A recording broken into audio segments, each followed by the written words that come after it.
Welcome to the Japji Sahib podcast. In this episode, we'll be going through the 36th Pauri stanza that Guru Nanak has blessed us with. In this episode, we'll be giving you tips of how to be more beautiful. You're all going to watch this one then. And you're thinking, how is that going to come from Japji Sahib? Anyway, let's get straight into it by introducing our guest for today, which is Kirandeep. Vaheguru Ji Ka Khalsa, Vaheguru Ji Ki Fateh.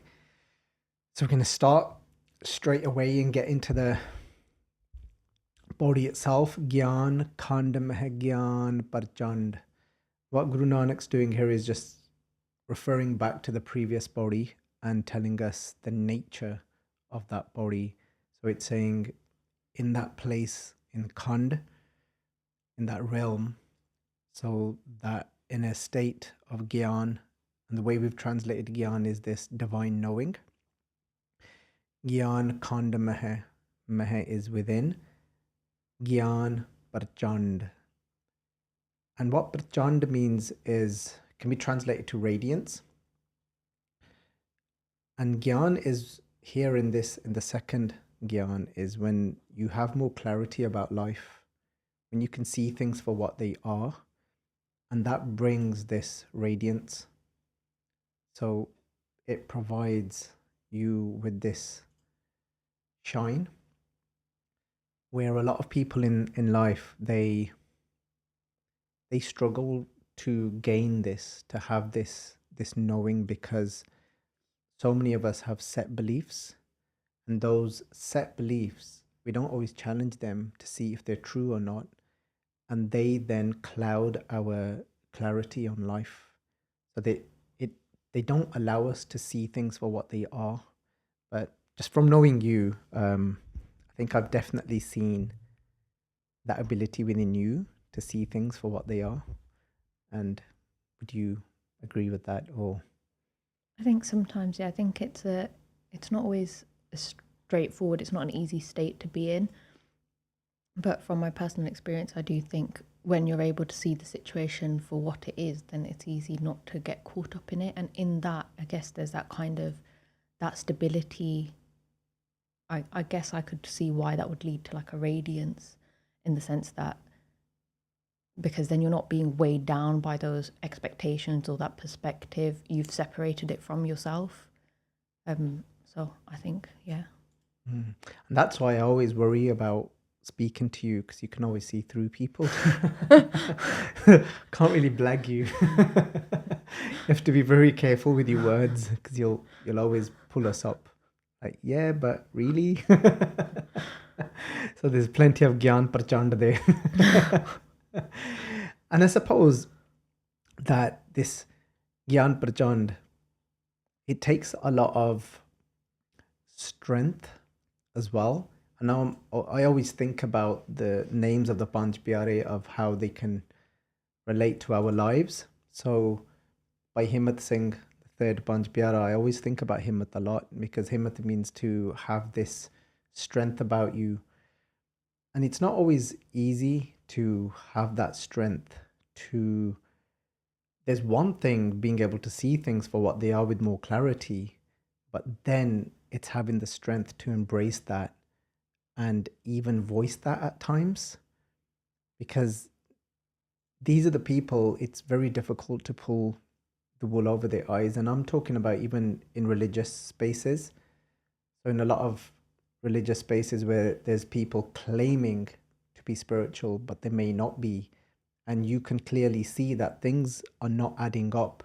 Somebody in this realm of Giaan Parchand, even though this is the previous body speaks about where there's no limit, and they come to that realization of how vast everything is, but it's also talking about on this everyday situation level of where you're able to spot falsehood, and where something doesn't add up, even if there's 100 people in that room that is saying otherwise. But then you're able to, I'm not talking specifically about you now, I'm talking about Giaan Khand. But in Giaan Khand, there's only a few people that can actually see, well, no, this is a lie. And you start to gain that clarity of life. Would you say, are there any experiences from your life where that come to light when you think about that, where maybe you've been able to spot things and not everybody else, or there's not many others that have been able to see that? I think there's definitely been times where I've experienced that. I think it's interesting that you touched on like the idea of himmat in that situation. I remember sometimes, especially when I was younger, because obviously when you're younger, it feels a bit more difficult in that sense of speaking up and thinking, actually, you know what, that doesn't, I don't take that to be what it's being presented as, or I think there's something else going on here. So sometimes I actually found that I would kind of talk myself around like, okay, but if everyone else is seeing it that way, maybe I've got the wrong end of the stick here, or maybe there's a fault on my part in terms of my perspective. But I think when you have that feeling and that intuition and you stick with it, then so like all these years later when I look back on those situations, I'm like, I should have trusted my intuition, and like I agree with that feeling, because the feeling never went. It was just a case of sometimes feeling like you have to suppress it. But then when you are able to see it for what it is and kind of give in to that, then the clarity that you get from that is, I think, a big part of maybe how I am as a person now today. So interesting, just taking one line and what we can actually take from it. So I always challenge my beliefs just to make sure, because beliefs can be true or they might not be true, and they providing so much of a lens to the way we look at life. So I try and sit and always challenge like my current beliefs to see that, are they even allowing me to see the world for what it actually is? You know? So continuing then, it's interesting how it would then go from this to the next stage, and why does it go from then Giaan Khand to the next one. But there's one more line anyway. So Tithai, Naad, Binodh, Kodd, Anand. And if you embrace this just clarity of life and inner knowing, and then Guru says that Tithai, Naad, Binodh, Kodd, Anand, meaning that you could experience such an immense, Kodd can be translated to millions, so immense, and then Anand, your life can be very blissful. It could save you from so many potential situations and pits and these potholes that you could potentially fall in, where you're somebody that is able to then see more clearly, and you're like, actually no, I'm going this way. And that can provide you with a lot of bliss if you're able to follow that in your life. And Tithai, Binodh, Binodh translates to an experience of joy, this internal joy. Tithai, Binodh, the Naad is the sound, and sound can here be translated to emotions as well. So the emotion of experiencing joy internally, and experiencing Anand as well. But just what's coming to my mind at this point is that sometimes we might think that this is this constant experience of feeling these emotions or feeling this state of Anand or joy. The way I look at this is, it's telling me how to get there if I'm not there, or if I'm only experiencing it temporarily and it's coming up here and there in my life, but it's telling me how I can start experiencing that more and more. So that same thing in life, that where certain gifts can turn the other way if we don't have that strength, and it can become, life can become a bit miserable, but it can also be a strength as well. And if we use it as a strength, that same thing can allow our lives to become Anand, bliss, and where we can start experiencing joy. So then it takes us into then the next stage of life, and it jumps to Saram Khand. So the word Saram,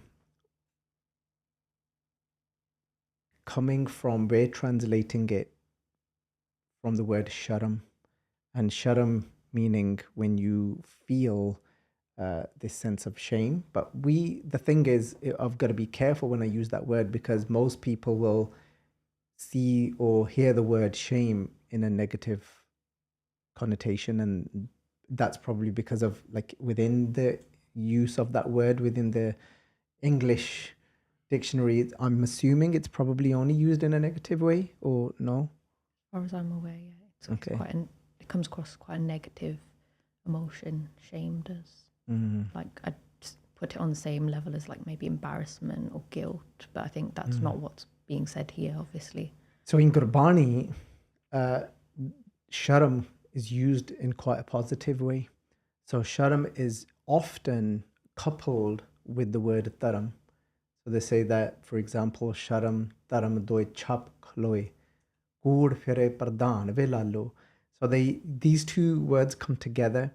And Maharaj is saying those people that have this sharam, but translating now not so much to shame, they've used the word modesty here. Again, I'm not the expert in English, but how would you describe or define modesty?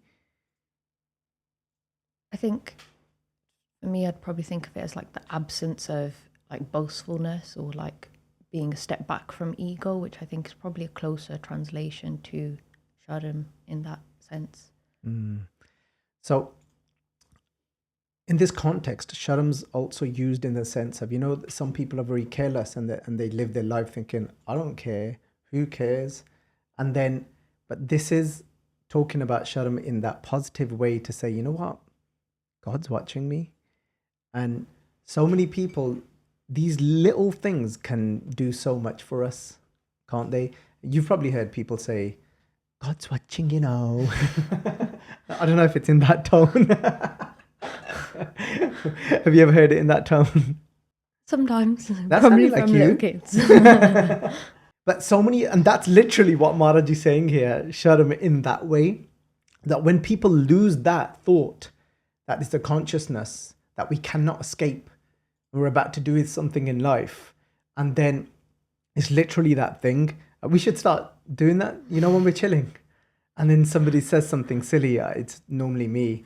you should turn around and say to me, God's watching, You're going to be saying it to everyone after this. Probably. To all your sisters. They're going to be there chilling. Someone's going to swear and you're going to like, God's watching you. Right? And that's basically in Punjabi when they would say, Sharam nahi hegi tenu. No? And there's this divinity, there's this consciousness that is constantly watching us and it's a simplified way of saying, look, be careful, because that will have its own effect, and that effect can be quite negative for you. So saram is this state of humility, and that's why it's translated to humility.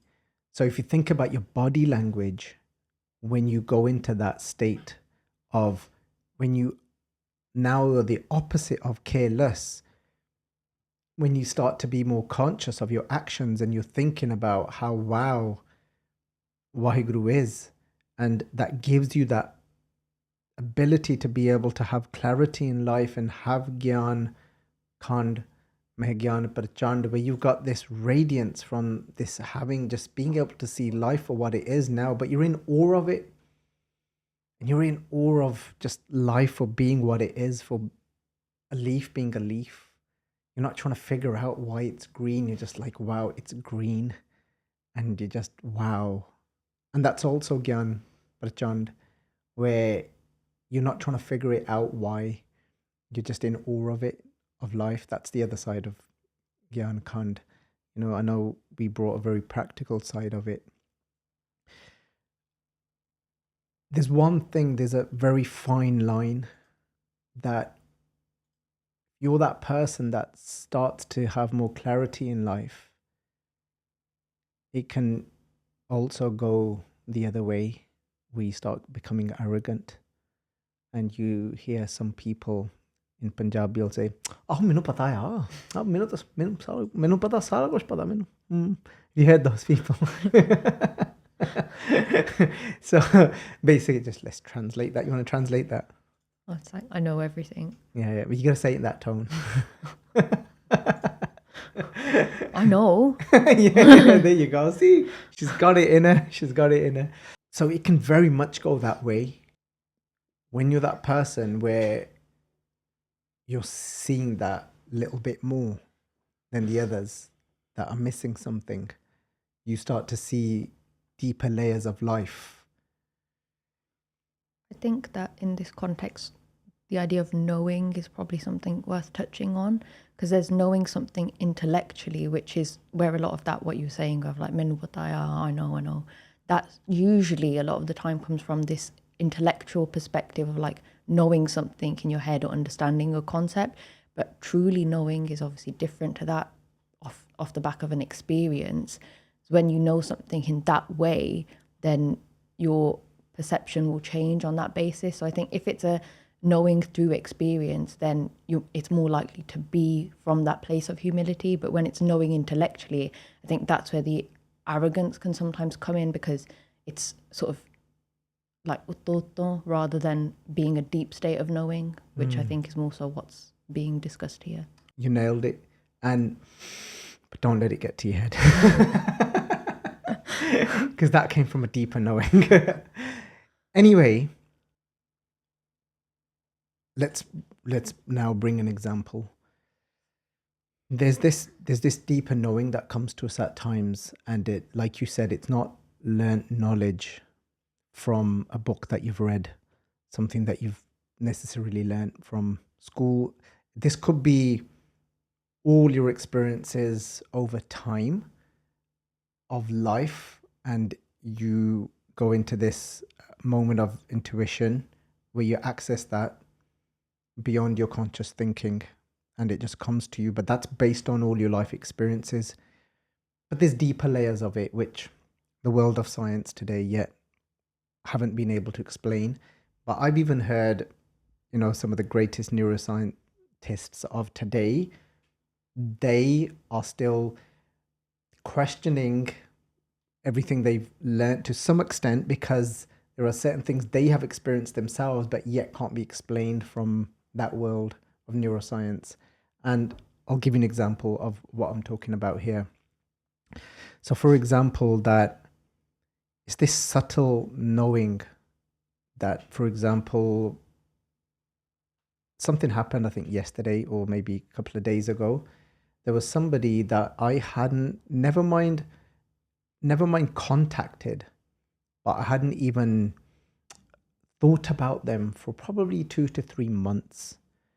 And we were chilling somewhere, and then this person, I thought about them, and a very vivid memory about them. And next thing I know is a WhatsApp message popped up. I've not thought about them. They've not been in my thoughts at all. No connection from that person. And then just a message. And this person hasn't messaged me directly. We just haven't had that connection for a while. So these things can't really be explained scientifically yet. But that doesn't mean there aren't layers to this life that we don't see them in that way. So there's things like that happen. And then, like you said, that will normally keep you humble, because it's like, wow, Guru, you're so detailed. You're so subtle to everything that makes up this vastness and this creation. Maybe there will never be an instrument or a way of recording how things like that happen. And I've just shared like one little thing, and there's things like that happen so many times, and that's just a personal experience that happened. And then somebody else mentioned that person's name to me later on that day, randomly. I was like, wow, I just received a message from them. And some people just, go down that route of it's a coincidence. And I'm not somebody to say I don't believe in coincidence or I believe in coincidence. It's not about that. But why cannot we just be humble to say there's things that we just cannot see how they are working, but they are happening beyond what I've been able to intellectually understand. And that's very humbling, and that's why when you just sit in that awe and thankfulness of that state, it automatically makes you fall into this state of Saram Khand. And then Saram Khand ki Baani, Roop. This word Baani translates to the makeup of something, the nature of something, what constructs something. And here it's saying that Saram Khand ki Baani Roop, Banawat, is what Professor Sahib Singh has translated the word Baani to here, is Banawat. And he says that, and well, Guru Sahib say that, and this word Roop, we spoke about it a few days ago, Hannah? Yeah. Do you remember the example that we used? Yeah, when a bride's getting married and they'd be like, Roop Ghaarat. So, is that what they said about you as well? Come on, Karen. And so if you think about that moment now when a bride's about to walk in, and then her family, it's such an emotional time for them. And they are thinking just how that moment's going to be when their daughter or sister is going to walk in that moment. And when they turn around, they will often see deeper layers because of their emotions and everything else that is connected to that moment. And you'll often hear this saying, they'll say Roop kina chadya. And Roop chadya means that there's this radiance today, there's an extra shine. And Roop literally can be translated to beauty. And this is what Guru Sahib is saying here, that there's such a beauty about humility that is beyond description. In that same way, somebody else might not be able to see it on that bride that's just walked in, but Vaheguru definitely can see the shine of a soul bride that holds humility. The Guru is definitely in awe of that. And that's why the Guru was in awe of certain Gurseks that had that about them. I've told the story many times, but I haven't told it now for probably a couple of years. But the first thing that came into my mind was the way Guru Gobind Singh Ji would have looked at Bhai Nand Lal Ji. When Guru Gobind Singh Ji would have walked into the langar, and in Anandpur Sahib there used to be so much sangat that they used to have different langars set up, and some of that langar would then all come together, or some people would go and sit in a certain space because there was so much sangat, and then wherever you would get space. So they had multiple different areas of different people making langars. And Bhai Nand Lal Ji had their own area too. But again, just that alone, when we read Bhai Nand Lal Ji's history, there's nothing in their history to say that they had a thing for cooking. There was nothing in the history to say this was one of the sevas or jobs that they did. Well, Bhai Nand Lal Ji worked in the court of Aurangzeb as one of the poets in the king's court. So definitely no background of it's not, there's nothing mentioned to say that it was a hobby as well. So interesting then to see that he comes to Anandpur Sahib and he's honored there because of his gift of being able to recite poetry in Persian and his style of writing and poetry, which was honored at the highest level in the Guru's court, in Guru Gobind Singh Ji's court when he left Aurangzeb's court. And the reason for why he left was because there was a line from the Quran that Aurangzeb wasn't satisfied with, and he was looking for a translation that captured what that line was saying, and many scholars were not able to satisfy his understanding on that line. So, but it was Bhai Nand Lal Ji that translated that line from the Quran, and Aurangzeb was just blown away with it. And Bhai Nand Lal Ji was a good friend of Bahadur Shah. Bahadur Shah was the son of Aurangzeb, and Bahadur Shah is who actually became the emperor after Aurangzeb, and Bahadur Shah was really close to Bhai Nand Lal Ji, and Aurangzeb called in Bahadur Shah and he said, "Your friend, he's special, and nobody else, not even the Muslim scholars, not even they were able to do what he's just done, and we need him a part of our dharam, and we need to get him dono deen manala, get him to accept Islam." And when Bahadur Shah somehow, he didn't want to do this, he didn't, because that was his friend, he didn't see it like that, but because of his father, he had to have the conversation. So he was like, "This is what my father has said," and he would love. He said it in a very positive way, and he would say, like, he was praising you at the highest level, and said that, like, this is the type of people we need in our deen, in our faith, Islam. And Bhai Nand Lal Ji, when he heard that, he just knew then that Aurangzeb probably is not going to give up. So he actually left Aurangzeb's court one of the nights. He just walked out and searching for a place where, you know, when you've got such a deep gift and you need to share it, you just cannot keep it contained. And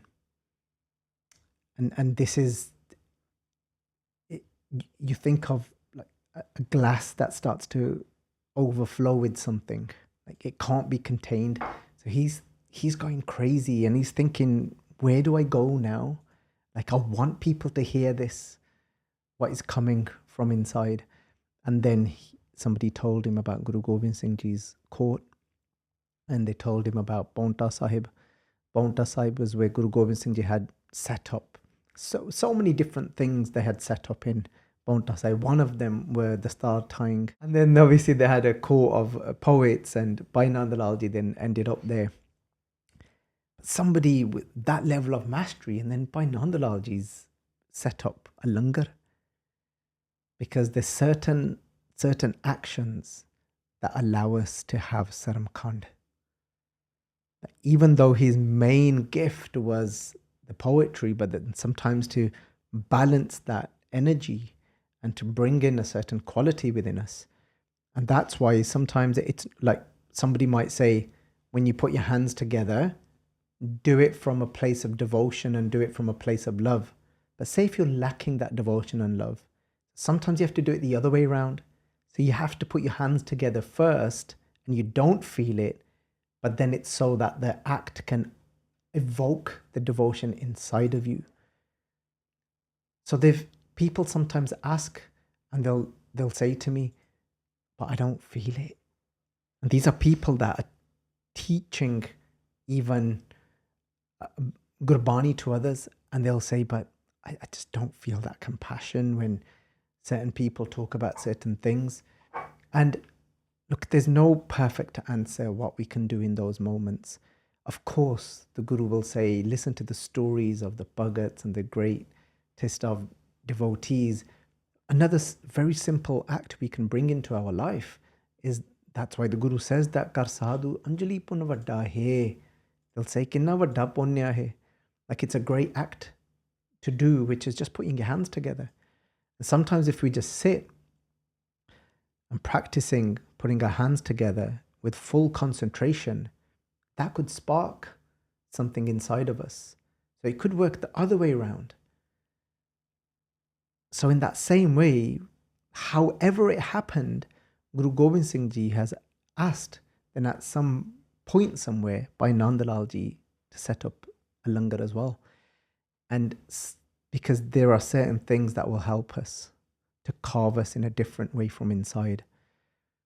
And Guru Gobind Singh Ji, one of the late at night, they take off their royal, the malla and the star, and they wear just a very simple, just wrapped a small the star around and tied a small the star around, and looked very scruffy and normal, just wearing normal clothes. They didn't wear their royal chole that they would normally be wearing, and so they just looked to try to, you know, cover their face a little bit with a parna here so they can't be recognized. So, you know, because of the cold or whatever, and it's night, so they've covered their face up a bit, looking a bit rough, and just like try and mingle in with the rest of the Sikhs.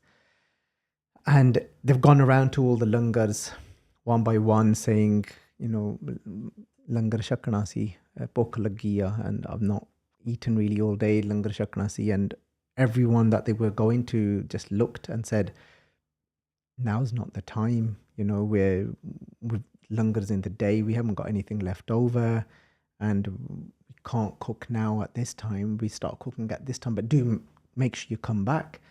And when they walked into Bhai Nand Lal Ji's langar, and Guru Sahib Ji said, bhukh lagi si, not knowing it's Guru Sahib, but I often wonder, like, you know, if his intuition knew anyway, like when you've got so much devotion.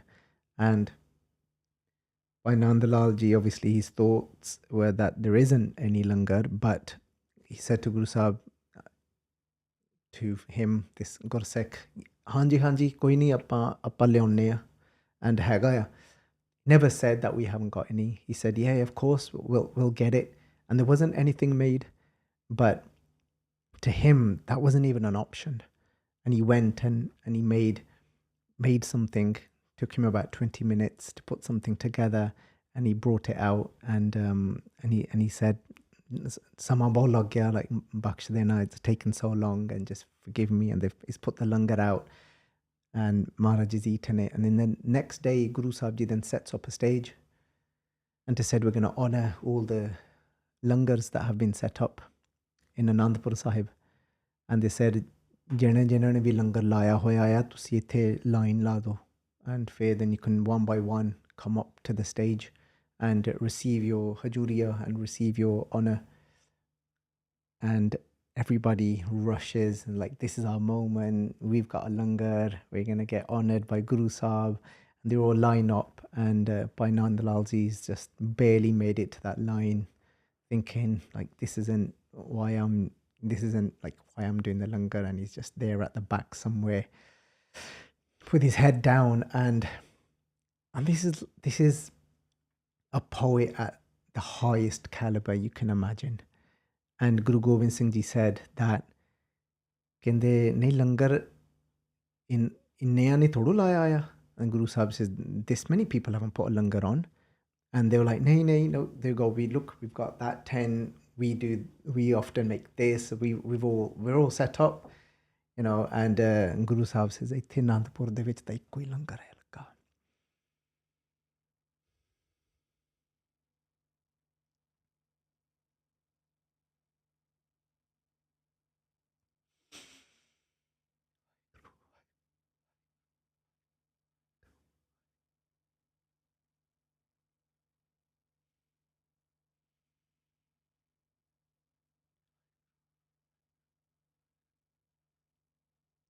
And they said, there's only one langar in Anandpur Sahib.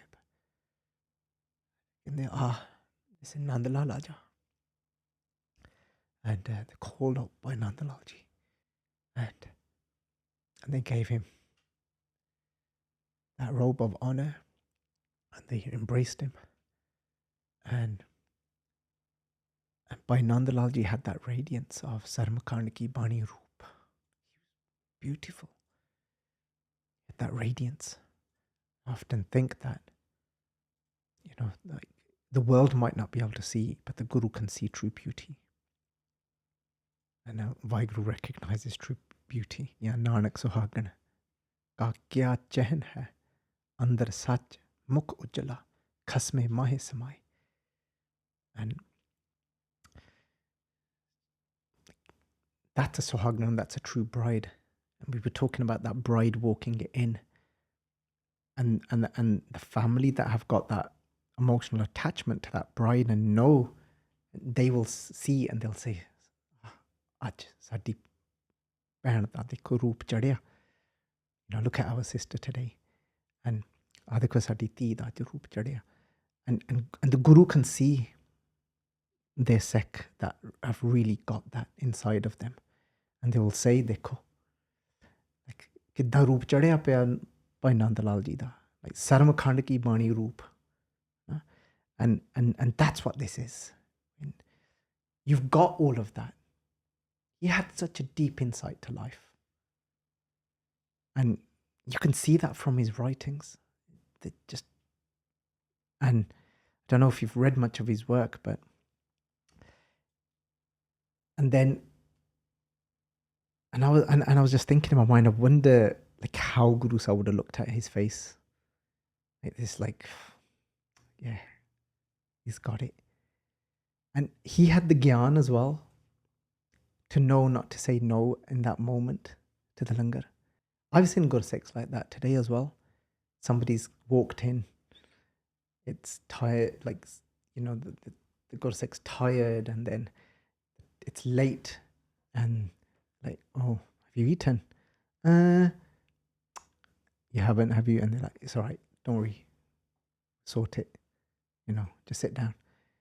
And it's not even a thought, and he had that Giaan, he had that knowing that, like, I'm going to serve this person as my Guru. And it actually was his Guru anyway. It's just crazy. And then, look, here's some Farsi. Qadar lal oo bajuz ashik naad danad hi chakasa. Why are we wandering aimlessly in jungles and wilderness? What's next? Qimat yakut danad chasham Gauhar Barma, when he, the master of beauty, has made his abode in our own eyes. Wow. Amazing. Yeah. I've got his book of ghazals upstairs and I haven't read it for a while. And I think as we sat down, I did say to you, I have no idea what I'm going to say. So I did, like, Bhai Nand Lal Ji literally came to us. Like, it wasn't a plan. I think I should pick up his ghazals again. I haven't read them for about 10 years properly. Tithai Ghaarat Ghaareeai Bahut Anup. That humility inside, this Anup, it's just Anup. Anup comes from the word upama. Upama is when you're blown away with somebody's qualities and you say to them, "You are like this." When there's a parallel to something. But Anup means just like Palle Amardas, Teri Upama Tohe Ban Ave. Saying that to Guru Amardas Ji, Teri Upama, your praise and glory cannot be compared with anyone. You are what you are, and that's it. And that's, if somebody's really got humility in them, there's no comparison. There's no parallel to, you can say you're like this, because there is nothing else like humility. And that's why Guru Sahib said that Mittat Nivi Nanaka. Gun Changyaiyan Tat, this is it. Like, there is nothing beyond humility. Like, this is the tat, this is the essence of all qualities. And that's why Guru Nanak, if you put it into a story, they say when Guru Nanak went into the presence of Vaheguru, and Vaheguru said, "Many have come and been before me, and they take different things away that they want to give to the world from me." And when Vaheguru said, like I said, this is put into a story. So, and then Vaheguru says to Guru Nanak, "What is it that you would like to take from me to give to the world?" And Guru Nanak said, "Mainu garibi de do. Main garibi deni sansar nu." Garibi is another word. It literally often is used as poverty, but garibi means humility as well. And Bhai Gurdas Ji writes about this. No nid naam garibi pai. Na? That Guru Nanak said, give me naam, meaning give me your praise to give to people. And this is what people are lacking. They're living in this state of just complaint and misery. I want to give them your praise. I want them to open your eyes to be able to see your glory. And I want them to have gribi. I want them to have humility. This is what I want to take to them. Baba Penda Sachkhand, when Guru Nanak reaches that realm of truth in the presence of Vaheguru, no nid naam. Guru Nanak took the naam, this praise of Vaheguru, which is filled with the 9 treasures, meaning it will give you everything in your life. I don't mean materialistically. It will fill you from inside. That's the no nid. Gribi pai. Guru Nanak took that from Vaheguru and came here and said to their Sikh, do you want some of this? And Bhai Nand Lal Ji must have said, I'll take that. I'll take that. And that's why he was who he is then. Tithai Ghaarat. Ghaarat. Bahut Anoop. That then started to Ghaarat. Ghaarat. Ghaarat means to carve something. And with a chisel. Ghaarat, and then you start to chisel away. And now the chisel of humility starts to chisel at you and make you bahut anoop, make you immensely incomparable. I think for me, when this Bhakti came up, and something that I've heard a lot growing up, you're going to have to help me out with the Bhakti because I can't remember it completely. But I remember hearing it a lot as part of like when the carves and stuff would go on. Mm-hmm. And I always thought it was such a beautiful way to describe humility. So it's like, I can't remember now, something, and talks about like, okay, become like the sand, become like the water. Kabir Ji's Saloks, where he talks about that. Kabir roda hoye raho baat ka taj man ka abhiman. But the one that you're referring to a specific one out of this. Specific. Okay, so it's 3 sloks, yes. I've done Katha of this, by the way, Sangat Ji, in the Anand Karaj Katha series. So I've broke these 3 down just to let the Sangat know. I remember like hearing those sloks and thinking, how beautiful is that? And I think it goes back to the chiseling and the anoop part that we just discussed, because it's like, so it starts off being like, be like this, and that's humility. And then it's like, oh, but if you're like that, so what? Because, you know, then there's something else and something else. And at the end you come to Jaisa Harhi Hoy, I think, if I'm not wrong. And then I thought then that's that essence of Anoop. It's like you go through all these things like be like this, be like this, be like this. And it's like, no, but you could be even better, you could be even better. And that's that process of falling deeper and deeper into humility. But then at the end it's like, be like that hard, because there is no comparison. It's like you go through all those motions in the end to realize actually there is nothing comparable to this. It's just about becoming like that one. So I think that's something that just came to mind as you were talking. Wow, that's beautiful. Thank you for bringing that. Just, you know, you broke it down so amazingly, just making the links. So yeah, the Ghaarat Ghaarat, Bahut Anoop. And then Taakiyan Gallan Kathiyan Na Jahe. That what can you really say about them, those that are in that realm of humility? We can only really say the outside story of Bhai Nand Lal Ji. We can never capture in full like what he was from inside. Just wow. Like that's what this is about. We can never capture it in full and give a full description. And if we do even try to, then Maharaj just says that you will just come to regret anyway, because you'll think, oh no, he's more than that. Oh no, he's more than that. Just like the sloks, you know, where Kabir Ji is saying, become like a stone. And then he's saying, don't get comfortable there. You've done really well, that now you've humbled yourself to allow people to walk upon you. But now I want you to become finer, become more subtle, grind yourself down even more and become just like the path of that road now, of where you just this dust. Now just become like dust, as small as that.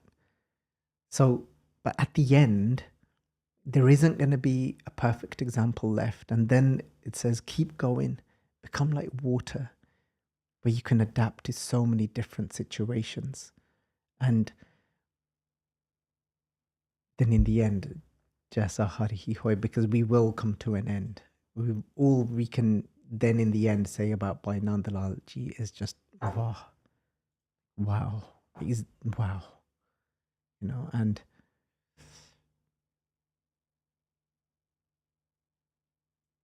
you know, there's so many beautiful things that Bhai Nand Lal Ji has said in his life about just the love of Guru Gobind Singh Ji. And he says that even when I die and when my body's just become dust, and he's saying to the wind, he goes, look, be sure that when you come this direction, make sure that you still take my dust at the door of Guru Gobind Singh Ji. Don't let that go anywhere else.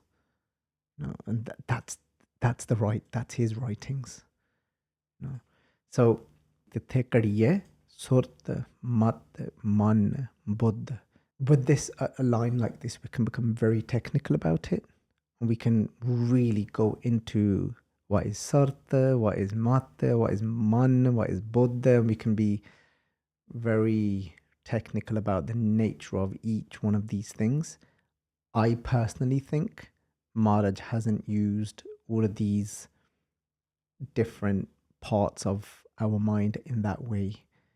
It's more so to say all of the parts of your mind, whether it's your surti can be translated to your awareness. Everybody, again, has a different level of awareness of what they are seeing and what they are capturing.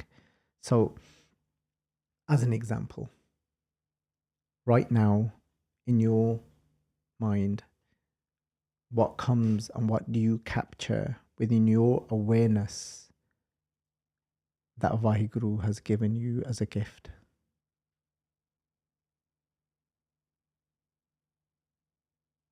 I think it's the reason I'm struggling to answer that is because sometimes it's like you feel like you have to think of this big thing, but then like right now the initial thing that comes to mind is just to be able to appreciate the beauty in things. Like that's such a gift.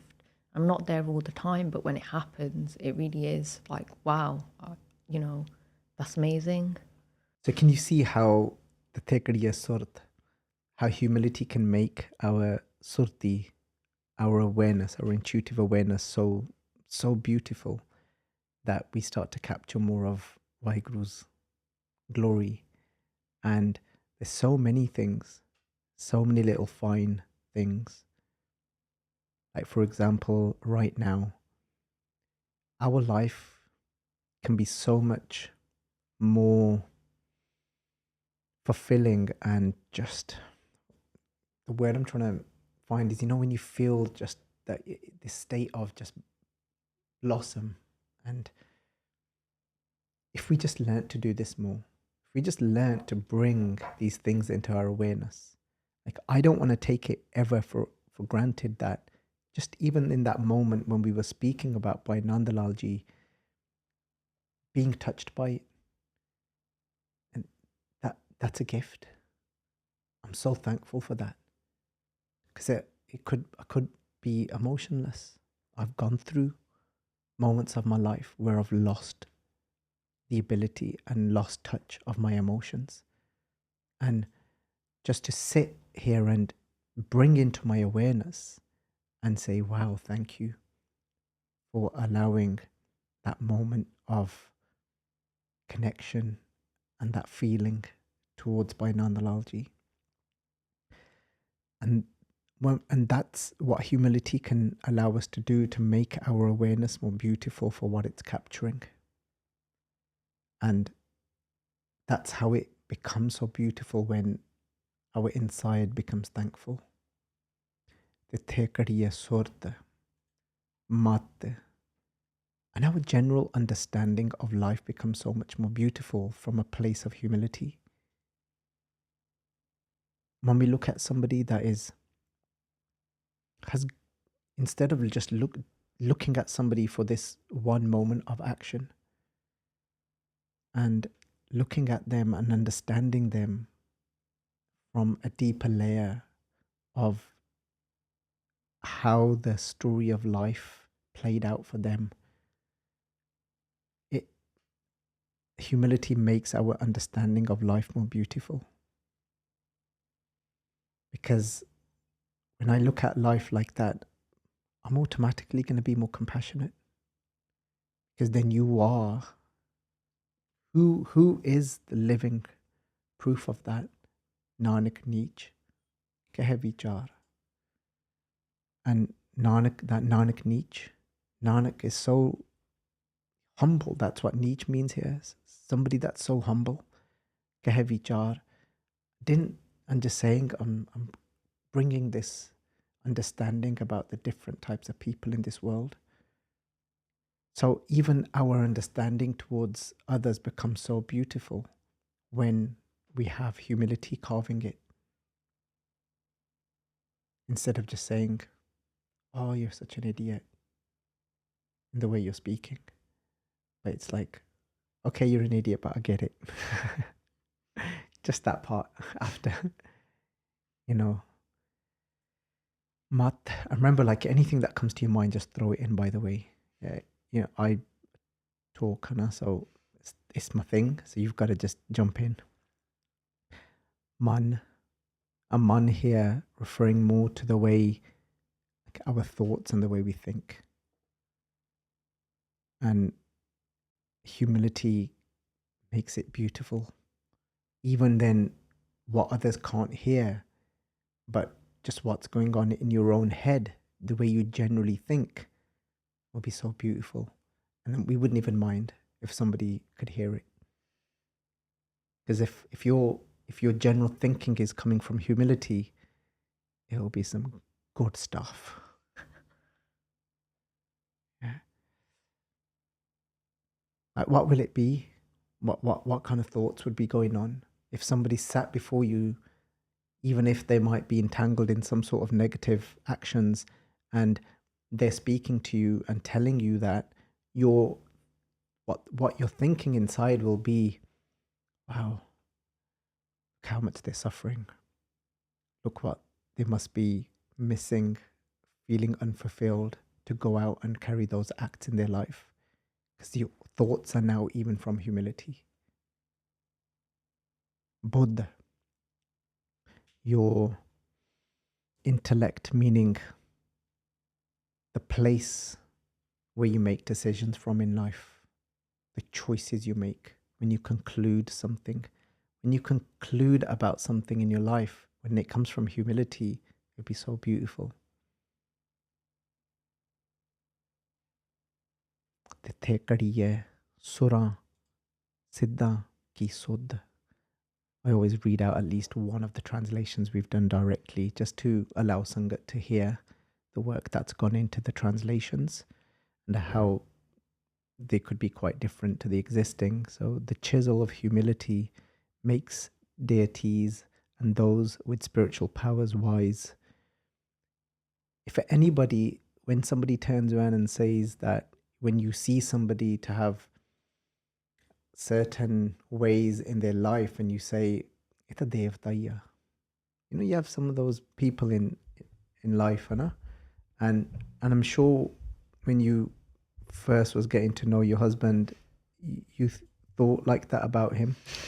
Ita devtaya, it just pure. This guy's an angel. Like, obviously that changes over time, but that's okay. Any comments? I'd say he's still there sometimes. But yeah, so Maharaj is saying, look, nobody's just become a surah. Surah here is in surah, in tune with life. Somebody that is angelic. They've become that. They're such a nice person. It's because they've got humility. Somebody is a devta, who is somebody that not just thinks about themselves, but they're also thinking about others. Is a devta, is a sur, is a deity, is a demigod that is thinking, well, okay, how can I better their life as well? And that's come from humility. And humility, by the way, something I always make sure I do, I didn't even do today. It's just humility is very misunderstood. Humility is not a weakness. The biggest strength anybody can ever have. And that's why Guru Arjan Dev Ji said for me that this is the strongest weapon I have in my life. Gribi gada hamari, khanna sagla ren chari. They said that Gribi is my spiked club. People think humility is weak. Guru Arjan Dev Ji says, ask me. The power of humility is immense, because humility is saying that I'm free. I don't look down on anyone anymore. I don't have this now anxiousness of needing to stay on top and keeping people below me. Humility is that I've become that dust of all. Kanna sagla rain chari. I've become the rain, the dust of everyone's feet. I'm below them now, but I'm not weak. I'm below them with so much strength that if they are receptive, here to pick them up and take them back to their light. That's how powerful humility is. So it's the opposite of arrogance, of hankar. It's saying, I don't see anyone to be below me.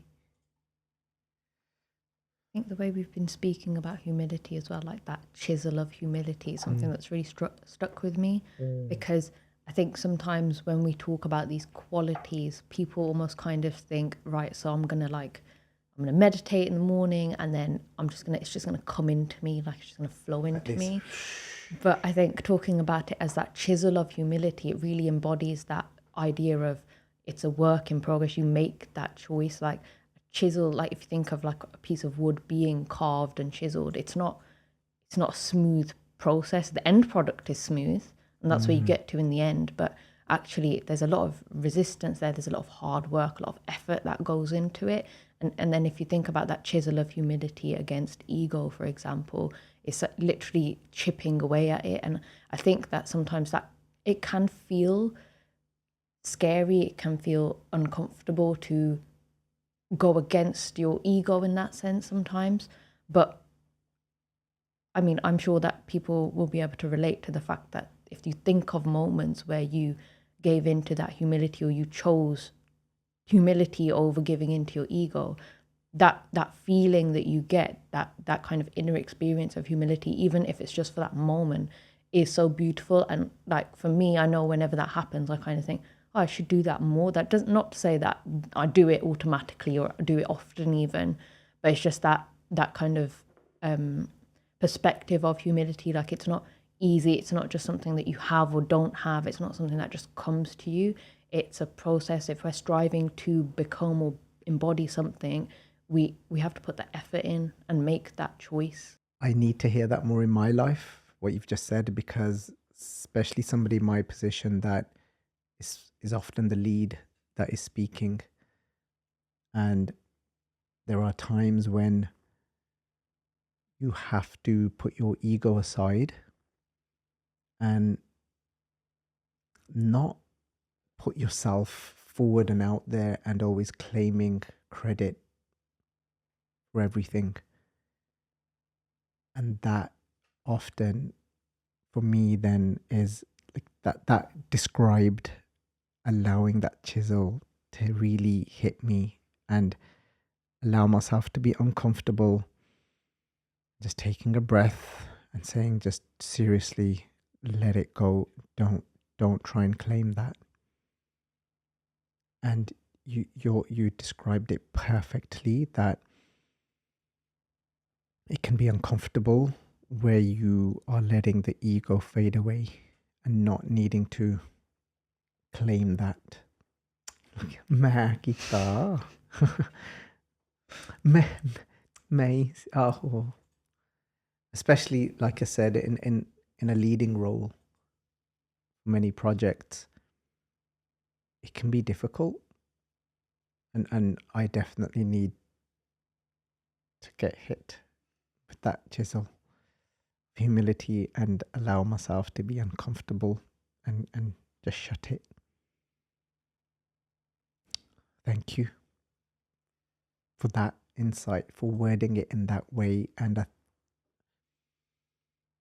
I feel that when those situations arise, that I can remember back to this moment. Whoever it is, these great people in this world, they are only great. The Siddhs, somebody that has a deeper insight and might seem like it's a spiritual power, like when somebody is hundreds of miles away and you just know what they are feeling.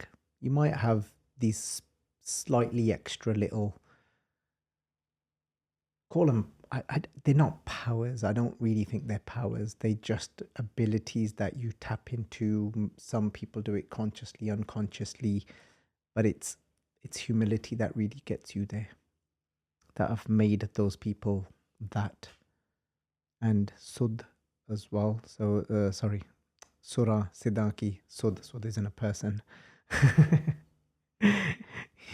You basically get that Sud, you get that wisdom. True wisdom is received through humility. It's basically what that is saying. So there we have it. Karen, you know, it was quite cool, chilled, wasn't it? Yeah, it's just like having a chat. There you go, Sangat Ji. Told you this video is about tips of how to be more beautiful. Take it away from Bhai Nand Lal Ji all day long. Vaheguru Ji Ka Khalsa, Vaheguru Ji Ki Fateh. If you enjoyed this video, please like, comment, share and subscribe. Please donate and help spread Guruji's message. Link is in the description below. Vaheguru Ji Ka Khalsa, Vaheguru Ji Ki Fateh.